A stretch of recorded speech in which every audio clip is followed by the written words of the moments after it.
Bismillahirrahmanirrahim. Assalamualaikum warahmatullahi wabarakatuh. Sahabat musbi yang dirahmati Allah, siapa yang tak kenal iblis dan Fir'aun? Iblis merupakan julukan nenek moyang bangsa jin yang memiliki nama asli Azazil. Ia makhluk pertama yang membangkang perintah Allah Subhanahu wa Ta'ala untuk bersujud di depan Adam alaihi salam. Sedangkan Fir'aun ialah sosok raja diktator yang sangat kejam dan mengaku dirinya sebagai Tuhan yang hidup di zaman para nabi. Salah satunya hidup di zaman Nabi Musa alaihi salam. Iblis dan Fir'aun merupakan contoh makhluk atau sosok terburuk yang Allah Subhanahu wa Ta'ala tunjukkan kepada kita sebagai umat muslim untuk menjadi pelajaran agar kita tidak mengikuti jejak iblis dan Fir'aun. Namun, ternyata ada orang yang lebih buruk dari Fir'aun dan iblis. Siapakah dia? Dalam sebuah kisah yang ditulis dalam kitab An-Nawadir, karya Syekh Syihabuddin Ahmad Ibnu Salamah Al-Misri Al-Quljubi Asy-Syafi'i, ada sebuah cerita yang bisa dijadikan pelajaran untuk kita semua. Dikisahkan, pada suatu kali iblis mendatangi Fir'aun dan berkata, "Apakah kau mengenaliku?" "Ya," sahut Fir'aun. "Kau telah mengalahkanku dalam satu hal," kata iblis. "Apa itu?" tanya Fir'aun penasaran. "Kelancanganmu mengaku sebagai Tuhan. Sungguh, aku lebih tua darimu, juga lebih berpengetahuan dan lebih kuat ketimbang dirimu. Tapi aku tidak berani melakukannya," kata iblis. "Kau benar, tapi aku akan bertobat," kata Fir'aun. "Jangan buru-buru begitu," bujuk iblis laknatullah alaih. "Penduduk Mesir sudah menerimamu sebagai Tuhan.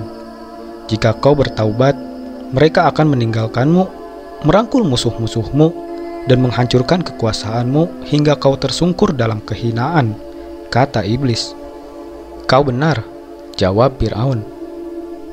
"Tapi apakah kau tahu siapa penghuni muka bumi ini yang lebih buruk dari kita berdua?" tanya Fir'aun lagi.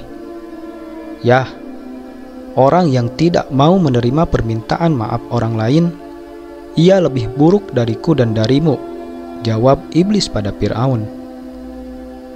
Memaafkan memang bukanlah perkara yang mudah untuk dilakukan oleh kebanyakan orang pada umumnya. Untuk bisa menjadi pribadi yang pemaaf, seorang individu harus memiliki keluasan hati. Padahal, Islam selalu menganjurkan agar setiap muslim berusaha untuk mewujudkan ukhuwah Islamiyah atau persaudaraan sesama muslim. Allah Subhanahu wa Ta'ala berfirman dalam surah Al-Hujurat ayat 10. A'udzu billahi minasyaitonir rajim. Innamal mu'minuna ikhwatun fa aslihu baina akhwaikum. Orang-orang beriman itu sesungguhnya bersaudara. Sebab itu, perbaikilah hubungan antara kedua saudaramu itu. Quran surah Al-Hujurat ayat 10. Bahkan Allah Subhanahu wa Ta'ala mengingatkan, di antara nikmat besar yang Allah berikan kepada para sahabat adalah Allah jadikan mereka saling mengasihi, saling mencintai, padahal sebelumnya mereka saling bermusuhan. Seperti yang tertera dalam firman Allah berikut ini, "Ingatlah akan nikmat Allah kepadamu ketika kamu dahulu pada masa jahiliyah bermusuh-musuhan. Kemudian Allah mempersatukan hatimu, lalu jadilah kalian orang-orang yang bersaudara karena nikmat Allah." Quran surah Ali Imran ayat 103. Sebegitu sulitnya meminta maaf dan memaafkan itu dilakukan. Tak heran apabila seorang yang tidak memiliki sifat pemaaf disandingkan dengan Fir'aun bahkan sifat iblis. Semoga kita semua menjadi orang-orang yang diluaskan hatinya oleh Allah Subhanahu wa Ta'ala, sehingga senantiasa menerima maaf dan memaafkan setiap kesalahan yang orang lain lakukan kepada kita. Amin ya rabbal alamin. Wallahu alam bisawab.